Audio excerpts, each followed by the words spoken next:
Yes, igitondo cyiza, igitondo cy'umugisha kuri we muntu wakanze subscribe ariko nyaboneka nimba utaranayikanda nyarukureba hano handitse ijambo subscribe ugenda urikandaho ubundi tujye tubana hano gatanu kuri gatanu hano mu makuru yacu abagiye agezweho nkuko dusanzwe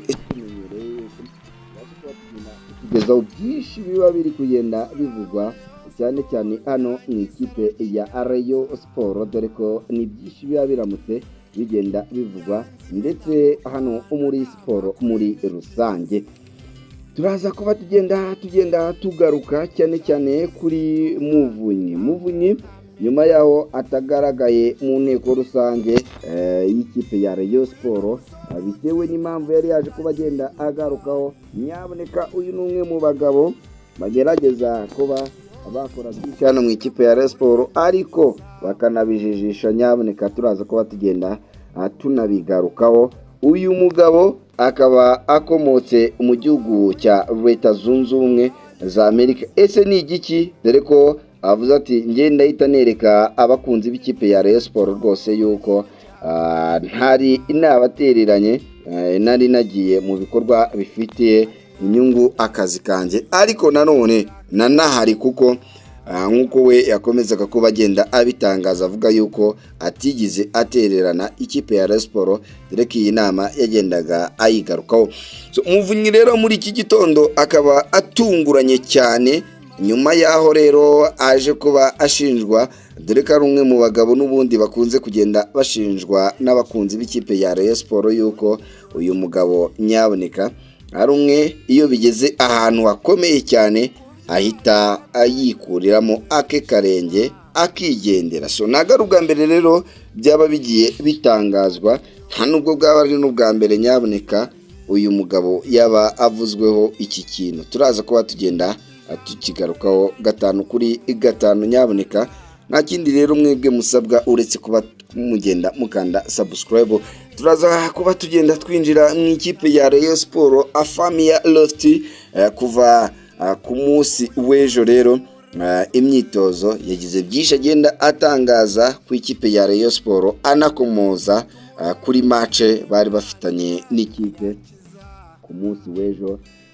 Hari bagenda hasohoka amakuru bari bafitanye n'ikipe ya Al Hilal, dore ko iyi kipe yari isanzwe izi yuko baraza kuba bagenda bakina n'ikipe ya Rayon Sport, ariko umukino uza kuba ugenda uhagarara ku munota wa nyuma. Nyaboneka abantu benshi bagenda bibaza ku cyaba cyateye guhagarara k'uyu mukino, ariko turaza kuba tugenda tubigarukaho ido n'ido byose, dore ko tubigufitiye hano gatanu kuri gatanu. Dore yuko impamvu uyu mutoza watozaga ikipe ya APRFC Dariko yaje kuba agenda areka cyangwa se avuga ko uyu mukino utakibaye, yose tuyigufitiye hano gatanu kuri gatanu. Nyaboneka rero wowe nta kindi usabwa uretse kureba ahantu handitse ijambo subscribe ukaza kuba ugenda urikandaho.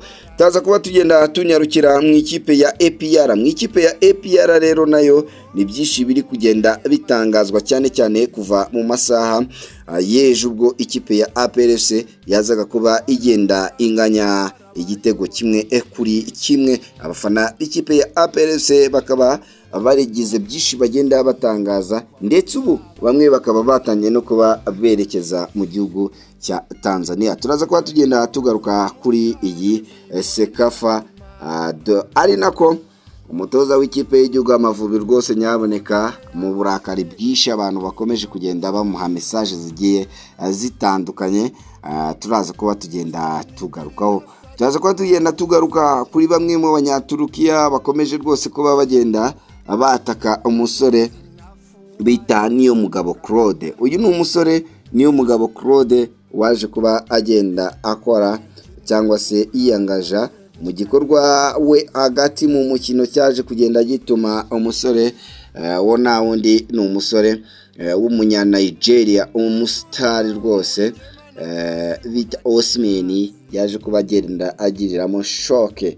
Hari byinshi byaje kuba bigenda bijya hanze, turaza kuba tugenda tugarukaho. Nyuma yaho rero Assemblée Générale ibaye hano mu ikipe ya Rayon Sport hakaza kuba hazamo kuba bagenda bicara hanze bagasasa inzobe, ibibazo bikagenda biba byinshi, nyaboneka amarira akagenda aba menshi hano muri iyi asambure generale. Hakaba hari amakuru y'uko Perezida Muvunyi nyuma y'uko yari yaje kuba agenda atangaza yuko atanze amafaranga cyangwa se azitangira ikipe ya Rayon Sports, agashyiraho ibihumbi 100 by'idolari byo kuba babasha kuba bagenda bayatanga muri banki ikagenda yitangira ikipe ya Rayon Sports, ikagihembera ku gihe ikipe ya Rayon Sports, and then noneho ikipe ya Rayon Sports ikaba ifite ingwate kuko ikibazo kijyanye n'imishahara kigahita gikemuka no mu ikipe ya Rayon Sports. So ibyagiye bivugwa kenshi, ariko muri iki gitondo nyaboneka mu byo fitiye imbere hano, sheke y'ibihumbi 100 by'idolari rwose, ubwo ni hafi miliyoni 146 kuko idolari rigeze ku 1460 niho rigeze magingo aya ngaya muri iki gitondo dukora inkuru niho ryari riri. Uyu mugabo rero akaba yamaze kuba agenda ayageza kuri banki imwe izakorana n'ikipe ya Rayon Sports. Byumvikane yuko ku bakinnyi b'ikipe ya Rayon Sports ni inkuru nziza, ndetse no ku bafana b'ikipe ya Rayon Sports, nubwo hagenda hazamo ibya jugujugu, nubwo hagenda havugwamo byinshi cyane, aho usanga bamwe bagenda bitana ba mwana hano mu ikipe ya Rayon Sports, ariko navuga ni kubw'iki gikorwa ni igikorwa cyiza ku bakunzi b'ikipe ya Rayon Sports, ni igikorwa cyiza kandi badakwiye kuba baca ku ruhande. Ku bakunzi b'ikipe ya Rayon Sports rero navuga ni nyaboneka muhaguruke mukomere amashyi uyu mugabo Muvunyi, dore ko ari umugabo rwose udatinya kwerekana yuko hano mu ikipe ya Rayon Sports ahari, kandi yiteguye kuba yagenda akora ibishoboka byose kugira ngo ikipe ya Rayon Sports ikomeze kuba yagenda yitwara neza. Ni mu gihe kandi ni ikipe ya Rayon Sports nyaboneka ubona ko mu nzego rwose zituzuye, nyuma yaho bamwe mu bagabo bagenda basezera umunsi kundi hano mu ikipe ya Rayon Sports, bamwe bagenda berekana ibitagenda hano mu ikipe ya Rayon Sports, no kuba bagenda bitana ba mwana hano mu ikipe ya Rayon Sports. Ese ibi biraza kurangirira he? Ese ibi biri kugenda biterwa n'iki? Byose mbigufitiye ahangaha, dore ko bamwe bagenda bagaruka bavuga yuko ikipe ya Rayon Sports irimo akavuyo kenshi cyane, kubera ko nimba abantu komite yarabatoye ngo bagende bumvikane, bo ubwabo bakaba batabasha kuba bagenda bumvikana, ari ikibazo kiba gikomeye cyane. So ni nako ikipe ya Rayon Sports ku munsi w'ejo yari yaje kuba igenda ikomeza imyitozo ahangaha mu Nzove, aho ikipe ya Rayon Sports nyuma y'uko match yabo n'ikipe bari bukine itozwa na Dakonovic ije kugenda isubikwa, ikipe ya Rayon Sports ikagenda yemerera abafana bari baje kuba bagenda bagura amatike yuko izabereka match mpuzamahanga, ubwo match izabahuza, kuko nyaboneka amafaranga yo kuba yabasubiza byagenda bigorana, kuko n'ubundi iyi match yari yaje kuba igenda ipfa cyangwa se ihagarara isubikwa, abafana baramaze kuba bagenda bagura amatike, dore ko ikipe ya Rayon Sports yari imaze n'igihe yarashyize ibiciro hanze. So birumvikana yuko rero ku bakunzi b'ikipe ya Rayon Sports ntabwo bahomba amafaranga yabo, kandi ikipe ya Rayon Sports nayo nta gahunda ifite yo kuba yagenda ihombya abakunzi bayo. So ni nako mu myitozo yazaga kugenda iba ku munsi w'ejo, ikipe ya Rayon Sports yazaga kuba ubona ko abakinnyi bakinaga bakoraga imyitozo bafite murare, ubona ko ibintu byose ni byiza hano mu ikipe ya Rayon Sports, ariko umutoza Afamia Lesti yaje kuba agenda atangaza amagambo akomeye cyane. Ni nyuma yaho match yari bubahuze na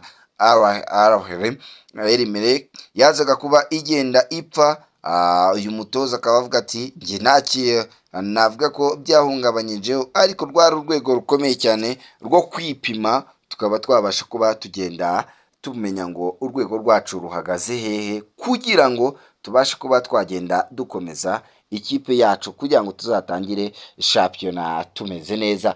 Ari nako ikipe ya Kiyovu Sports yoyo nyaboneka ikomeje imyitozo iringaniye, irambuye ivuga iti Rayon Sports turayakira tuyitera, dore ko n'ibiciro yamaze kuba igenda inabikubita hasi ku ikipe ya Rayon Sport. So navuga ni rero nyaboneka reka ngushimire wowe nimba ari ubwa mbere ugeze hano, ariko nyaboneka ibuka kureba hano wanditse ijambo subscribe ugenda urikandaho, ubundi tujye tubana hano 5 kuri 5 mu makuru yacu abagiye agezweho.